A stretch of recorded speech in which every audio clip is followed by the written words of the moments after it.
Today I want to talk particularly about one of my passions and how did that passion come to be. I'm passionate about empowering people and particularly empowering elders to find choices that will allow them to age the best that they can. Now, what I do, a lot of people know that I'm a geriatrician, a clinician, how I do it very comprehensively, and so on and so forth. And everybody always asks me, why? Why that? Why that passion? And I have been digging, and that's when I thank the universe for all the years that I have. That means that I'm getting just older, because finally I was able to remember a little story that I'm going to tell you. When I was 8 years old, my parents, after separating, coming back together, divorcing, remarrying, and so on and so forth, just in my first 8 years, they decided to divorce, finally, again, for the second time. And they came to face me to unfold the news to me. Fantastic, of course. I was totally shocked. But let me give you a caveat so that you can understand what is behind. When growing up through those 8 years, I realized that I had my mom, who I love, the disciplinarian parent, very strict. Then my father, my hero, very permissive. That's why my hero was, and very laid back. Okay, so going back to the moment when they are unfolding the news of the divorce, there is my mom facing me and asking me, okay, darling, who do you want to live with? I was terrified, not only shocked, because in my heart I wanted to live with my dad.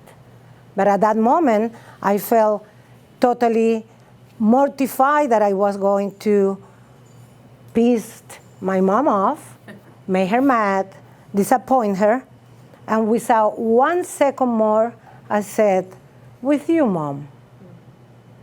Those words and that decision chased me for many years.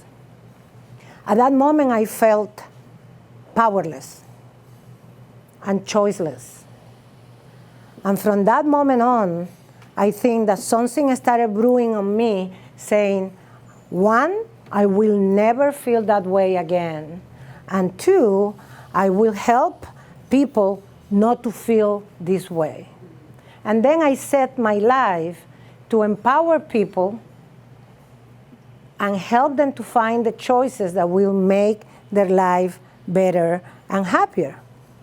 So that's a little bit the story of where that passion came from.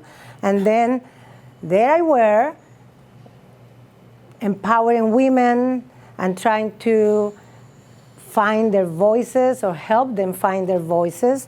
And at some point, when being a geriatrician and an elder care specialist, I started empowering elders to find options and choices.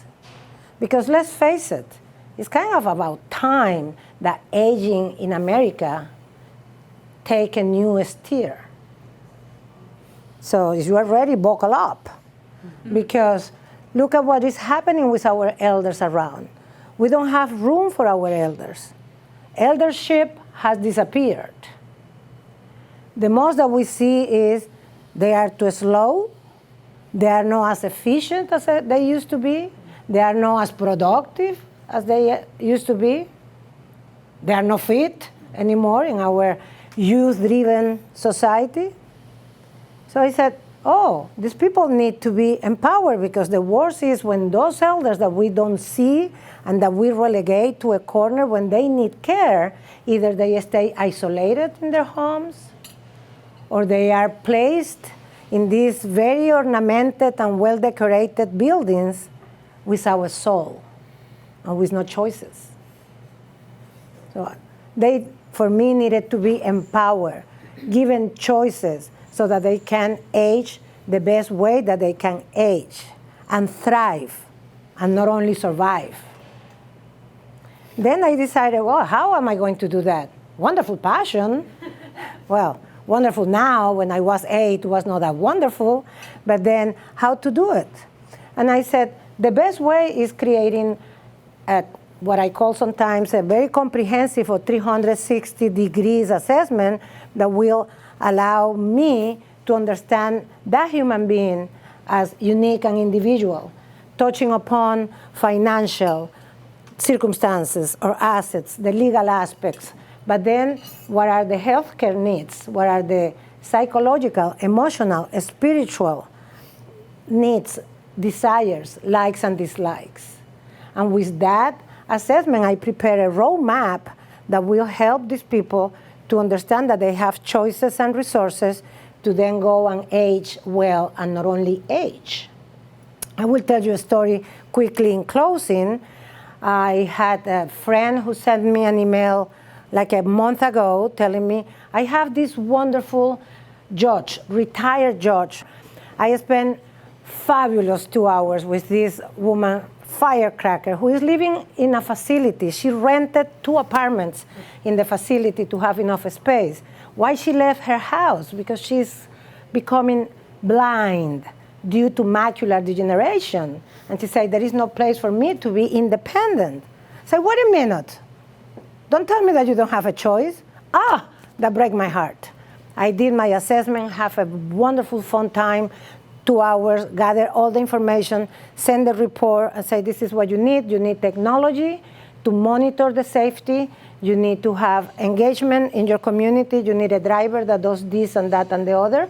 Let's start training a guide dog for the blind so that it becomes your friend from now, so that it's there when you need it, and so on and so forth. Wonderful assessment, send it to her.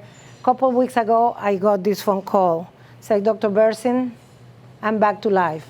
I'm not done or gone. And you show me that I have choices. I'm still alive, and I still have a chance. That's what I do. Thank you so much for listening.